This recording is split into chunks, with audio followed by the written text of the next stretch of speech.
بندہ جب دنیا سے جاتا ہے، جب قبر کے حوالے ہوتا ہے، منکر نکیر آتے ہیں، سوال کرتے ہیں، 3 سوال ہوتے ہیں۔ سب سے پہلا سوال رب کے متعلق ہوتا ہے، اے قبر میں آنے والے بتا تیرا رب کون ہے، تیرا رب کون ہے؟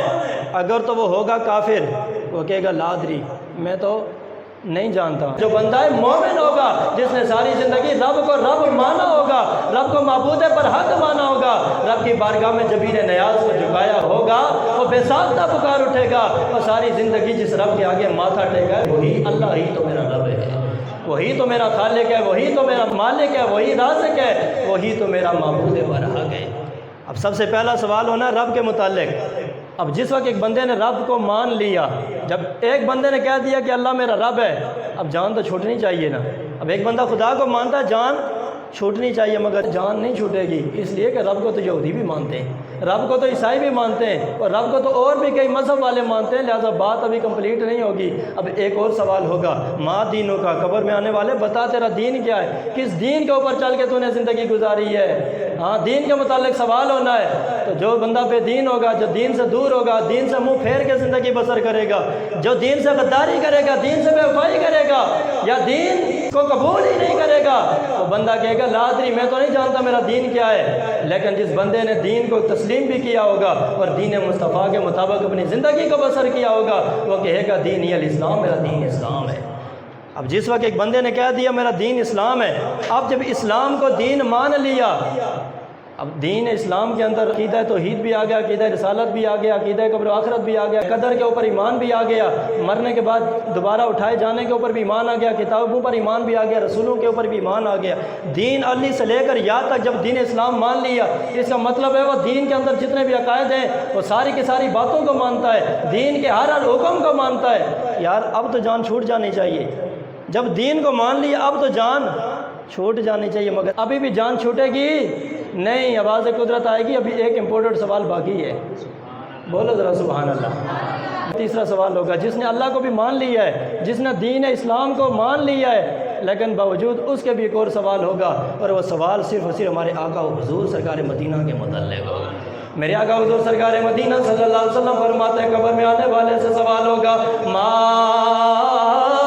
کنت تقول فی حق ھذا الرجل، او قبر میں آنے والے، یہ جو سوڑی صورت والے تیرے سامنے موجود ہیں، ذرا بتا تو صحیح ان کے متعلق تیرا کیا عقیدہ ہے۔ ما کنت تقول فی حق ھذا الرجل، بتانا اس ہستی کے متعلق تیرا کیا عقیدہ ہے۔ تو جس نے ساری زندگی حضور سے بے وفائی کی ہوگی یا حضور سے منہ پھیر کے زندگی بسر ہوگی، وہ کیا جانے گا یہ کون ہے؟ لیکن جس نے حضور سے پیار کیا ہوگا، جس نے حضور کے نعرے لگائے ہوں گے، جس نے حضور کے میلاد کی محفلیں سجائی ہوں گی، جس نے حضور کا صرف کلمہ نہیں پڑھا ہوگا بلکہ کلمہ پڑھ کے حضور کی غلامی کا پٹا گلے میں ڈالا ہوگا، اپنے دل میں حضور کی محبت کو بسایا ہوگا، ساری کائنات سے بڑھ کر آمینہ کے لال زارا کے بابا سے پیار کیا ہوگا، وہ بے ساختہ پکارے گا۔ اور جس نبی کا نام ساری زندگی لیتا رہا، جس نبی کے عشق میں جیتا اور مرتا رہا، اور جس نبی کا میں نے کلمہ پڑھا ہے، جن کی غلامی کا پٹا میرے گلے میں تھا، یہی تو رب کے محبوب ہیں، یہی تو آمینہ کے لال ہیں، یہی تو ہمارے سونے آقا حضور ہیں۔ آئے ہائے ہائے، لیکن یہ پہچانے گا کون؟ جس کے سینے میں حضور کی محبت ہوگی۔ اور یاد رکھنا کہ صرف مومن حضور کو پہچانے گا، کافر۔ اب سوال تو یہ ہے کہ کیا آپ نے کبھی ظاہری صورت کے اندر حضور کو دیکھا ہے؟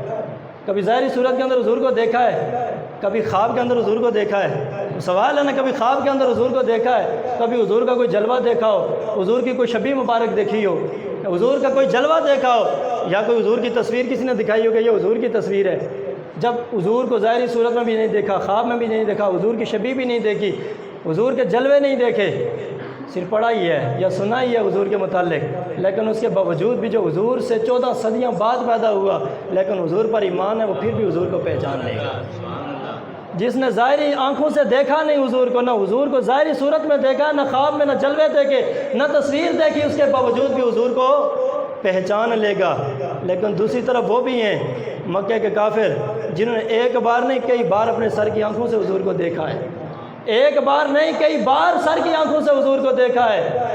جنہوں نے دیکھا ہے وہ پھر بھی پہچان یار جنہوں نے کئی بار دیکھا، حضور کے جلوے بھی دیکھے، حضور کی صورت بھی دیکھی، حضور کی زلفیں بھی دیکھی، پورا وجود اطہر دیکھا، باوجود اس کے بھی وہ کافر اور مشرکین حضور کو پہچان نہیں سکیں گے۔ لیکن حضور کا وہ کلمہ پڑھنے والا جو حضور سے بھی 14 صدیاں بعد آیا، جس نے حضور کو نہ ظاہری صورت میں نہ خواب میں پھر بھی پہچان لے گا، تو یاد رکھنا وجہ کیا ہے؟ وجہ یہ ہے کہ حضور کو پہچاننے کے لیے صرف ظاہری آنکھ کی ضرورت نہیں، حضور کو پہچاننے کے لیے دل کی آنکھ کی ضرورت ہے۔